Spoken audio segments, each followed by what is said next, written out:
Bueno,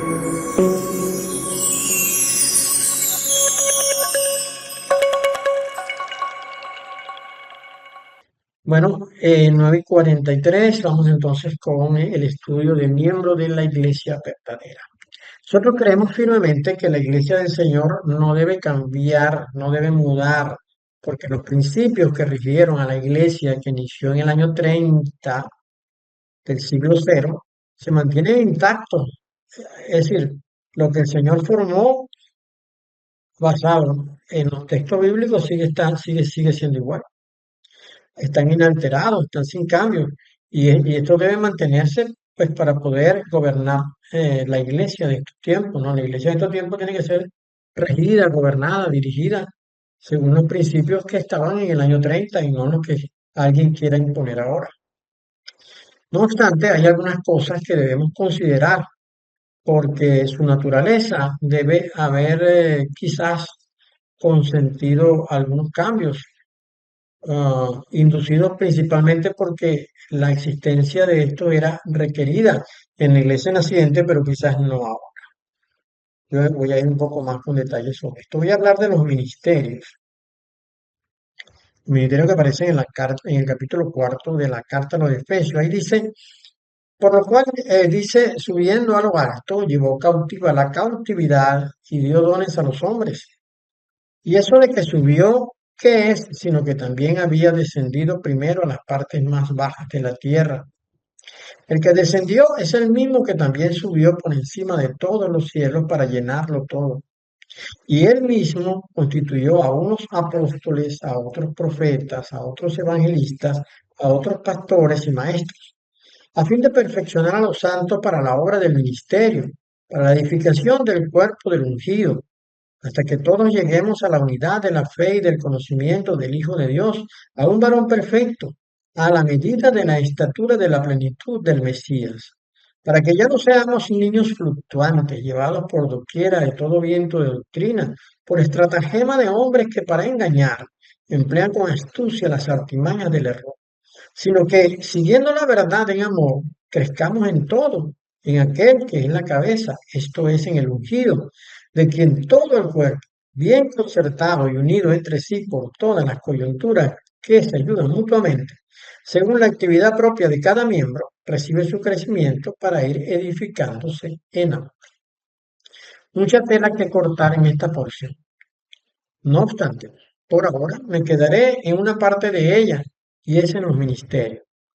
Se mencionan 5 actividades principales dadas a algunos miembros del cuerpo a fin de perfeccionar al resto del cuerpo, a los santos, para la obra del ministerio. El término catartismos, que es usado en Efesios 4:12 como perfeccionar, se origina en la palabra catartizo, que se explica como completar totalmente, reparar. En sentido figurado, ajustar, hacer apto, es decir, añadir todo lo que hace falta. Es como ir llenando la vivienda nueva con todos los muebles que le sean necesarios.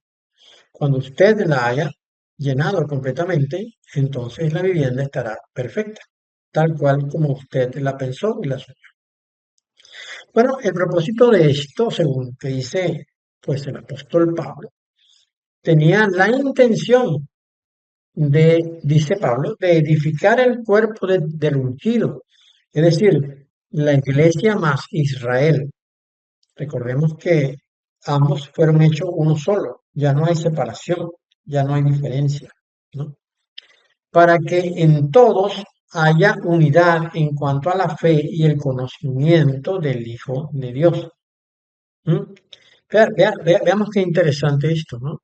Estos ministerios fueron dados principalmente para llevar a la iglesia y a Israel, hacia el cuerpo, para llevarlo a la unidad, a la unidad.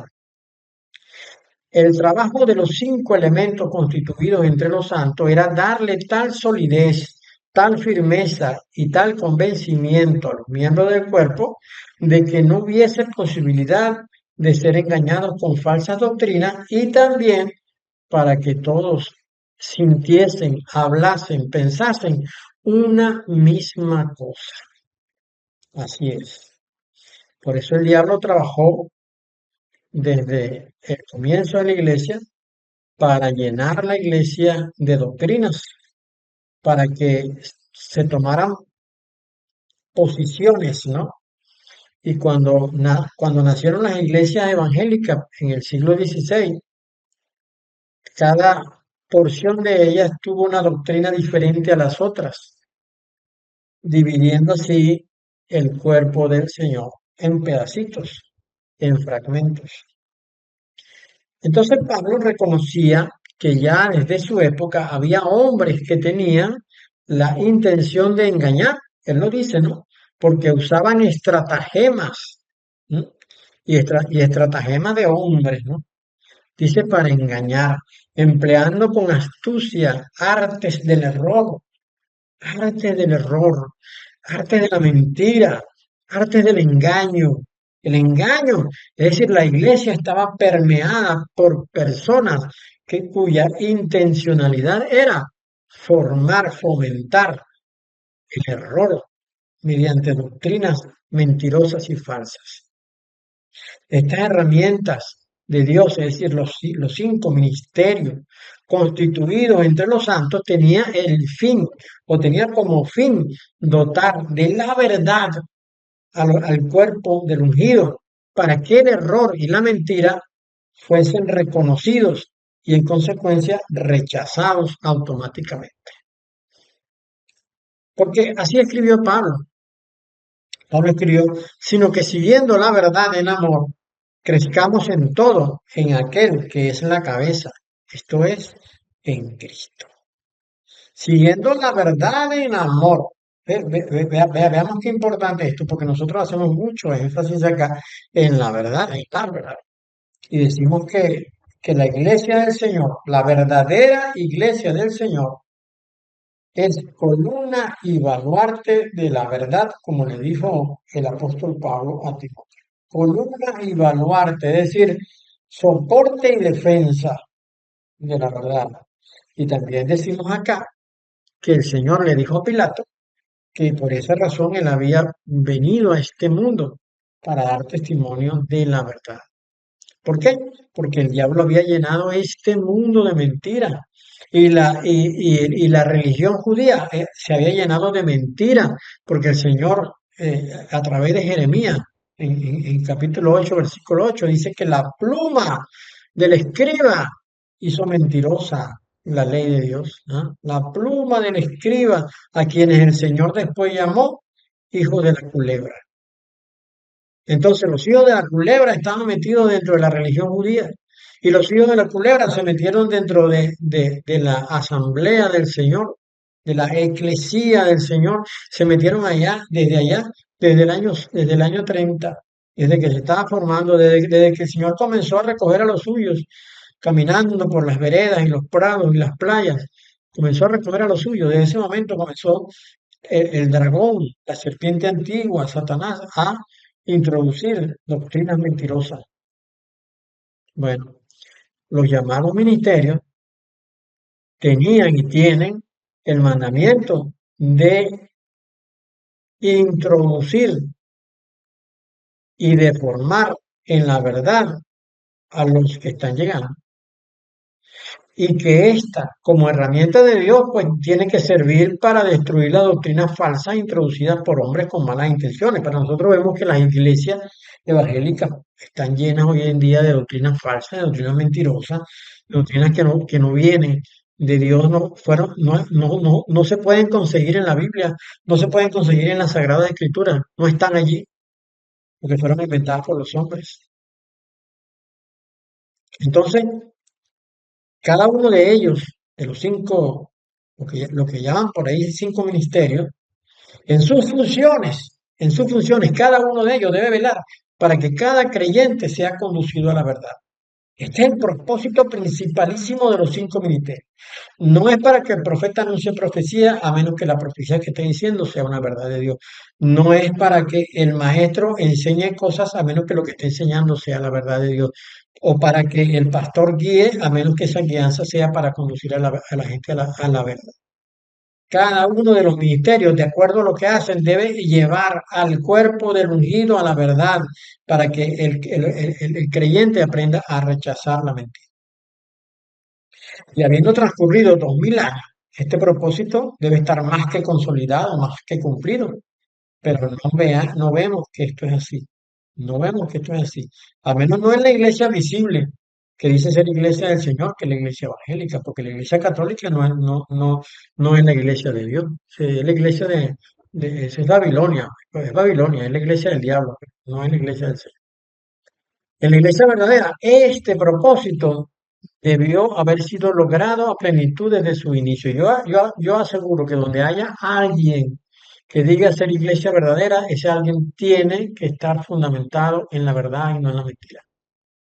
El crecimiento del cuerpo del Mesías debe estar coordinado con la cabeza y no independientemente de ella. Y esto se puede hacer evidente en cuanto al conocimiento que manifiesta el cuerpo. Si el cuerpo manifiesta un conocimiento de la verdad, sabemos entonces que está coordinado con la cabeza. Pero si está hablando mentiras, anunciando mentiras y haciendo cosas que no se corresponden con la palabra, entonces no está creciendo con la cabeza, que es Cristo.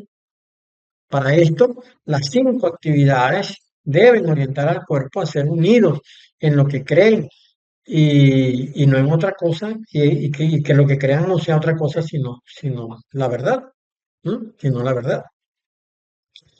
Bueno, Pablo, muy consciente de lo que estaba escribiendo, añade eh, requiero en el Señor que ya no andéis como los otros gentiles que andan en la vanidad de su mente, teniendo el entendimiento entenebrecido. Efesios 4, 17, 18. Es importante notar que Pablo habla de otros gentiles, por lo cual comprendemos que si hay otros es porque hay unos. Y estos son precisamente los gentiles a los cuales Pablo dirige su ministerio. O sea, Pablo sabe que los gentiles fueron partidos en dos porciones. Uno, los que creyeron y otros los que no. Y recordemos nosotros que los gentiles no son parte del pueblo de Dios. El pueblo de Dios es, a partir de Adán, todos los que pertenecen a la genética. Ahora, los gentiles nos hicimos parte de la familia de Dios cuando creímos. Y esto es lo que nos unifica tanto a Israel como a los gentiles, es que creemos en el mismo Señor. Y esto es lo que nos hace uno solo. ¿Mm? Entonces, aquellos gentiles, pues tienen el entendimiento entenebrecido, porque seguramente no han tenido la conducción de las cinco figuras claves dadas, llamadas los ministerios, ¿no? Dadas por Dios para la perfección. Es decir, ellos fueron introducidos para la perfección. ¿Por qué? ¿Por qué para la perfección? Porque con llevarlos a la verdad, al llevarlos a la verdad son perfectos. Al conocer la verdad, al hablar la verdad, están en un estado de perfección. Y este era el propósito de los cinco ministerios y conducir al cuerpo del ungido a la perfección, es decir, a que hablaran la verdad.